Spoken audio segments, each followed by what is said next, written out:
UP में MLC चुनाव में कांग्रेस सपा गठबंधन टूट गया। 2027 विधानसभा चुनाव से पहले चला बड़ा दांव, जानिए पूरी राजनीति क्या है।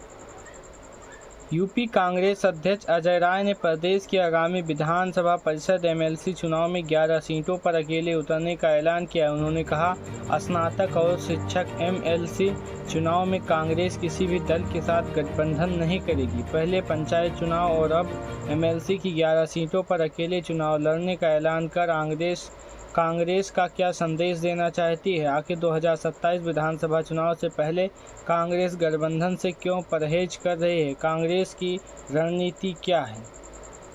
यूपी में कांग्रेस सपा इंडिया गठबंधन से अहम साझेदार हैं। दोनों पार्टियों ने मिलकर 2024 का लोकसभा चुनाव लड़ा था। 2019 की तुलना में अपनी सीटों की संख्या 7 गुना बढ़ाकर 36 पर पहुंची तो कांग्रेस की सीटों भी 6 गुना बढ़ गई। मतलब दोनों पार्टियों को गठबंधन में जबरदस्त फायदा हुआ। गठबंधन में सपा 63 तो कांग्रेस 17 सीटों पर लड़ी थी। सपा 36 सीटें जीती, कांग्रेस को 6 सीटें पर जीत मिली। कांग्रेस की सफलता की दर 35.29 और सपा की प्रतिशत है 57.17% रही। मतलब सपा की सफलता दर कांग्रेस की तुलना में ज़्यादा थी। यूपी इसी गठबंधन का कमाल था कि भाजपा खुद को बलबुले बहुमत नहीं जुटा पाई। इसकी टीस आज भी भाजपा को सताती है। 2027 विधानसभा चुनाव लड़ने के ऐलान कर चुके हैं दोनों दल। लोकसभा में मिली सफलता के बाद यूपी से कांग्रेस सपा गठबंधन मजबूत बना हुआ है। चाहे वह कुछ बयानों को छोड़ दे तो दोनों पार्टियों के शीर्ष नेतृत्व ने इस पर सहमति साफ दिखाई है। वह सार्वजनिक मंचों से भी गठबंधन में ही चुनाव लड़ने की बात कर चुके हैं। अभी हाल में ही संसद के मानसून सत्र यूपी के विधानसभा सत्र में दोनों दलों के नेताओं की जुगलबंदी सदन के अंदर और बाहर दिखी थी। बिहार में ISIR के मुद्दे पर कांग्रेस और सपा दोनों नेताओं, खासकर राहुल गांधी व अखिलेश यादव और प्रियंका गांधी व डिम्पल यादव में जबरदस्त केमिस्ट्री दिखी। हर सवाल पर दोनों दलों के नेताओं के बीच इतनी शानदार समझ के बावजूद विधानसभा से पहले कांग्रेस क्यों पंचायत और एमएलसी चुनाव अलग लड़ना चाहती है, जानिए। विधानसभा चुनाव में अधिक सीटों की सौदेबाजी की है रणनीति। वरिष्ठ पत्रकार सैयद कासिम इसका जवाब देते हुए कहते हैं कि कांग्रेस की रणनीति विधानसभा 2027 से पहले अपनी बारगेनिंग पावर बढ़ाना है। वैसे भी एमएलसी चुनाव में सपा कभी शानदार प्रदर्शन नहीं कर पाती है। इस चुनाव का पूरा खेल वोटर लिस्ट का होता है। इसमें भाजपा और दूसरे निर्दलीय लोग माहिर हैं। कभी कांग्रेस का भी दबदबा रहता था। सपा की तुलना में आज भी कांग्रेस प्रयागराज, गोरखपुर, कानपुर, बनारस, गाजियाबाद, मेरठ और शिक्षक और स्नातक एमएलसी चुनाव से अच्छा कर सकती है। सपा कभी भी पढ़े लिखे लोगों को पार्टी नहीं बन पाई। पढ़े लिखे वोटरों ने कांग्रेस को हटाया तो भाजपा को पसंद किया।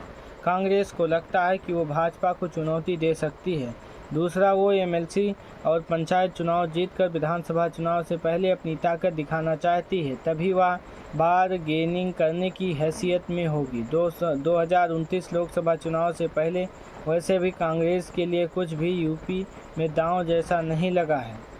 उनका कहना है कि सपा के लिए 2027 का विधानसभा चुनाव महत्वपूर्ण है और गठबंधन सहयोगियों को कम से कम सीट देनी चाहती है। कांग्रेस को यूपी उपचुनाव में झटका लग चुका है। उसे अब न तो मनचाही सीटें मिली हैं और न ही उचित भागीदारी मिली है। वह पश्चिम की मीरापुर और पूर्व की प्रयागराज या मऊ वाली सीट चाहती थी, लेकिन सपा उसे गाजियाबाद और अलीगढ़ की खैर सीट दे रही थी। आखिर में कांग्रेस ने उपचुनाव लड़ने से मना कर दिया। सपा को उपचुनाव में इसका खामियाजा भी भुगतना पड़ा। यहाँ तक कि प्रतिष्ठा वाली मिल्कीपुर भी हार गई। संगठन सृजन अभियान चलाकर बूथ मजबूत करने की तैयारी। कांग्रेस संगठन सृजन 100 दिन का अभियान चलाकर बूथ स्तर तक की तैयारी में जुटी है। वहीं जनहित के मुद्दों पर हर जिले में संगठन के लोगों को मुखर होकर विरोध प्रदर्शन कर रहे हैं। कांग्रेस से पहले ही पंचायत चुनाव अकेले लड़ने की घोषणा कर रखी है। इसके लिए उसने टारगेट भी तय कर रखा है। पार्टी की ओर से कहा गया है कि संगठन से जन अभियान में जो कार्यकर्ता अधिक से अधिक सदस्य बनाएगा उसे पार्टी पंचायत चुनाव में मौका देगी। पंचायत चुनाव में अच्छा प्रदर्शन करने वालों के लिए विधानसभा चुनाव का भी मार्ग प्रशस्त रहेगा। मतलब पंचायत चुनाव जीतने वाले कई लोगों को विधानसभा चुनाव में पार्टी प्रत्याशी भी बना सकती है। यही कारण है कि बड़ी संख्या में लोग खासकर युवा पार्टी से जुड़ रहे हैं। कांग्रेस अलग अलग प्रकोष्ठों के माध्यम से भी अपना जनाधार बढ़ाने में जुटी हुई है।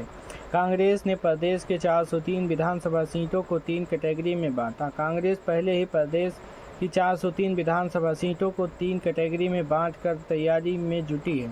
ये श्रेणी 200 सीटों को रखा है, जहां कांग्रेस का परंपरागत वोट बैंक मजबूत रहा है। इसमें ऐसी सीटें हैं जहां पिछले 3 विधानसभा और 3 लोकसभा चुनाव ने पार्टी ने अच्छा प्रदर्शन किया था, वहां कांग्रेस खासकर फोकस कर रही है। 20 श्रेणी 50 सीटें चिन्हित की हैं, जो पार्टी थोड़े प्रयास और बेहतर संगठन की बदौलत जीत सकती है। जबकि श्रेणी में 153 सीटें ऐसी हैं जहां पार्टी बेहद कमज़ोर है, वहां गठबंधन और सामाजिक समीकरण व नए चेहरे को आगे रखकर कांग्रेस तैयारी कर रही है।